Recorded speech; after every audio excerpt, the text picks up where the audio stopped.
Hi, everybody. Welcome to the Jimmy Dore Show. We got a full house. Look at that. Look who's over there. Dave Reinitz is with us. Rod Placone is here, and the miserable liberal Steph Zabarato. Hi, everybody. I'm miserable. Hey, Jimmy. Howdy. Hey, so Trump is screwing up Obamacare, right? So they couldn't could not get a legislative victory with repealing Obamacare, although they've been running on it for the last 8 years. Get rid of Obamacare. Trump said it'll happen fast, no problem. But here it is in October. So Trump is trying to sabotage it by not funding key parts of it, right?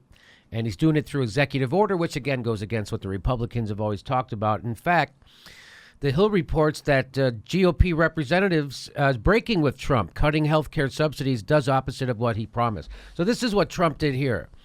So this is a statement from the White House saying that here's what he really said. Trump announced Thursday that he would end subsidies for insurers that sell Obamacare plans as part of his efforts to dismantle the health care bill after congressional Republicans failed to repeal the bill. Multiple states have already threatened to sue the Trump administrations over the cuts known as cost-sharing reduction payments, which are worth an estimated $7 billion. I've heard $9 billion, but according to the Hill, it says $7 billion. The Congressional Budget Office, the CBO, said in August that about 1 million additional people would be uninsured in 2018, and insurance companies would raise premiums by about 20% for Obamacare plans if the payments were cut off. And that's what Trump is trying to do. So what Trump is literally doing is screwing over people in America who need health care.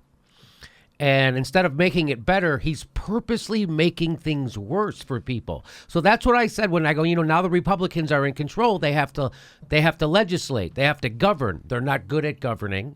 And when people's lives get absolutely no better and get markedly worse in 2 years, that's when you throw them out. I don't know if you remember, but the Democrats took over the entire government in 2008 after 8 years of George Bush and Dick Cheney. People had had enough. So what the Democrats are supposed to do now is stick this kind of bullshit governing to all the Republicans and take back over the government.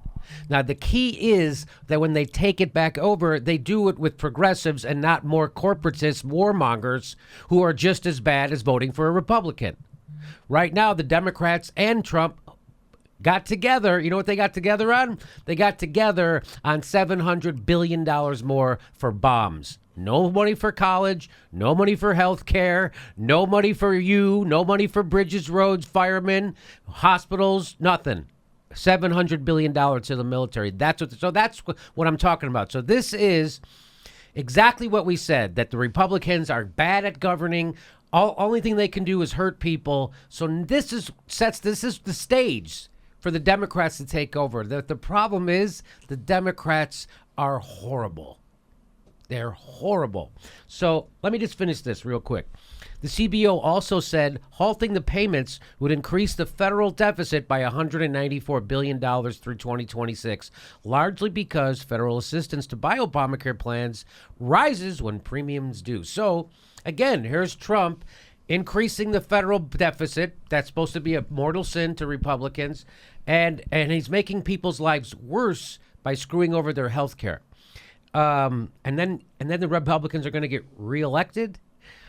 The payments help low-income people with co-payments, deductibles, and other out-of-pocket costs associated with health insurance policies. Insurers have called the payments critical, saying that without them, they would have to massively increase premiums or exit the individual market.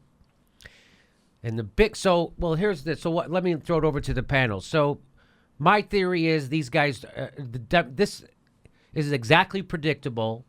They weren't able to repeal. By the way, the Republicans dodged a bullet when they weren't able to repeal Obamacare.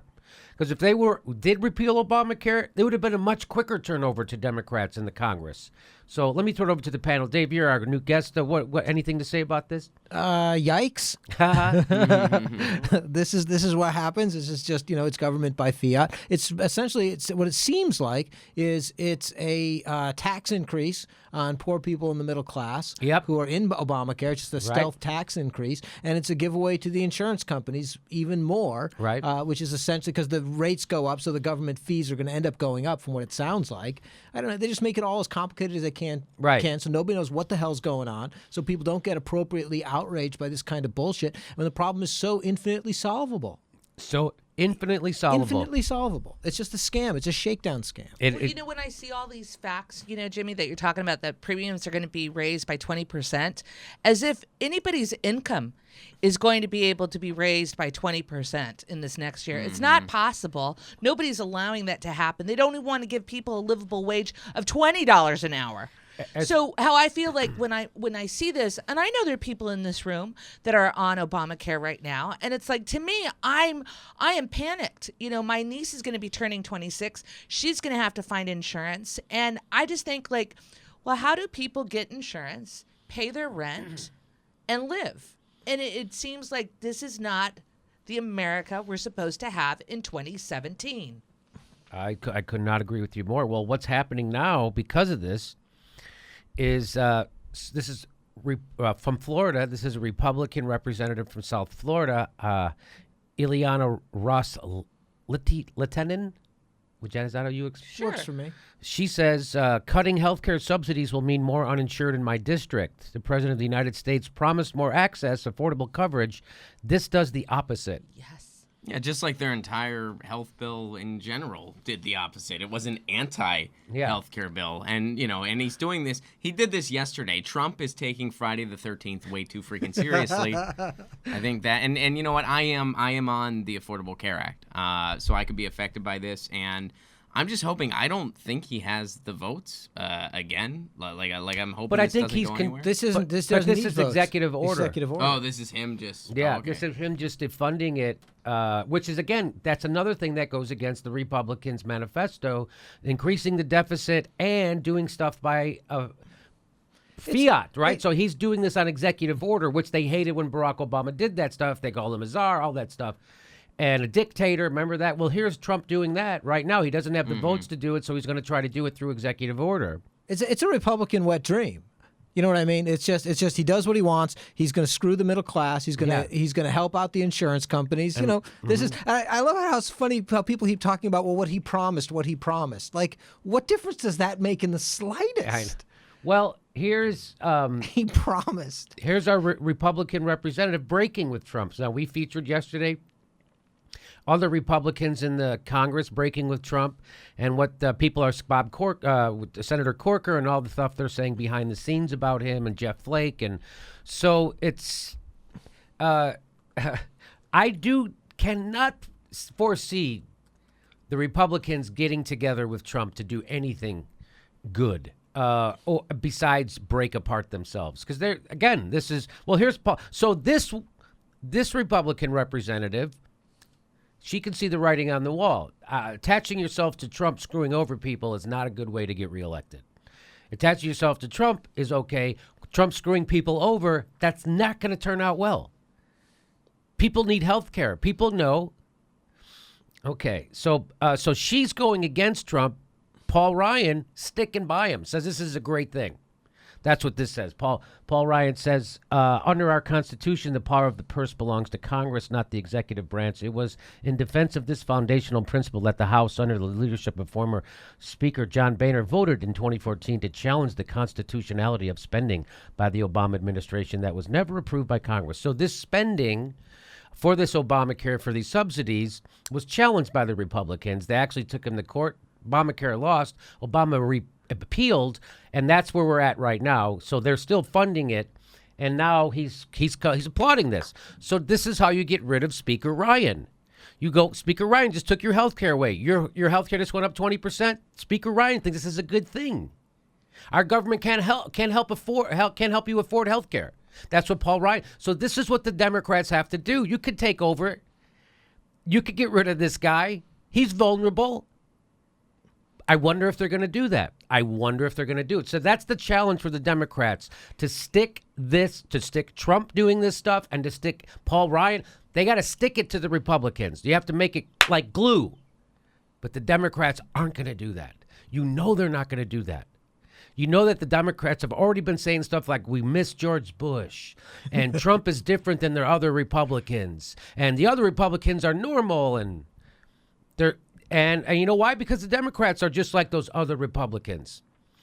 And so it's good to see a representative in the Congress coming out against Trump. That's really good to see. That's a positive, and I think we need to see more of that. And this is where the Democrats fail, because they fail to label and create arguments on their own turf, right? Yes. If the Democrats came out and called this what it is a middle-class tax increase. Mm-hmm. That's what it is. Mm-hmm. If you start labeling it that and execute, putting that on the Republicans, it's so. Yeah, well, as we all know, the Democrats are horrible with messaging. They're horrible with staying on message, and they're horrible just. But you know why? Because they're again. Cenk Uygur has explained this many times, and I like repeating it. That they're chosen. They're chosen by the donors. Anybody in Congress, pretty much most of them, are chosen by the donors first. You don't get a choice. That's why Joe Biden didn't run for president last time, because the donors chose someone else. They didn't choose him. That's why he didn't run. He wanted to run, but the donors weren't behind him, so he didn't run. So the donors chose weak Democrats. That's why the Democrats are always weak and shitty. They're chosen to be weak and shitty and to roll over.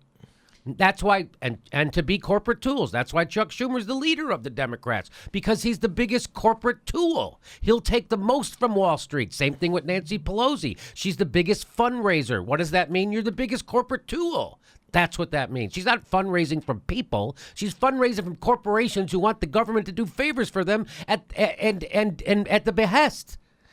Anyway, so that's what they got to do. But you know what, Jimmy? When I hear everything that you're talking about, and I just think the whole idea that the Democrats have any kind of clear position on health care is murky. What's their position on health care right now? Their position is we have to defend Affordable Care Act first. That's right. And that's not going to help me. And Medicare for all. Maybe we could do expand all that stuff.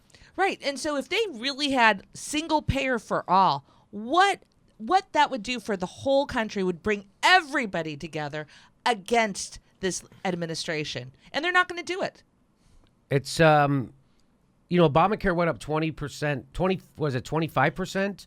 Right before the election in October of 2016. The 24%, I think they raised the Obamacare rates. And now here comes another 20%. So you're right.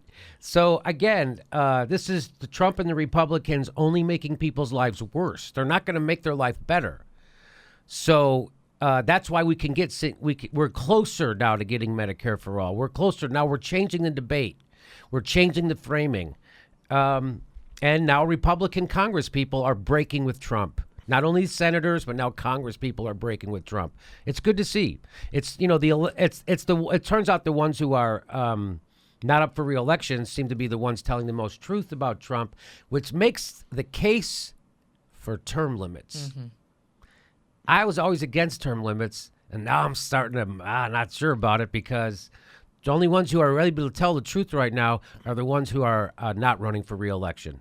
So anyway, enjoy your Trump taking your health care away if you voted for him. And I say that sarcastically. So now people's lives will get a little worse, or a lot worse, and they won't ever be able to entertain. But then again, what's the other choice? Mm-hmm. You're not giving people choices. Oh, I could vote for this guy. He's going to take away my health care. I could vote for that guy. He's going to ship my job to China. Portland, Oregon, the Jimmy Dore Show is coming to the Alberta Rose Theater November 12th. And we're going to Burbank, California, November 6th. And the Hollywood Improv on October 16th. There's a link for tickets right down there. Go to jimmydorecomedy.com for all links for all shows.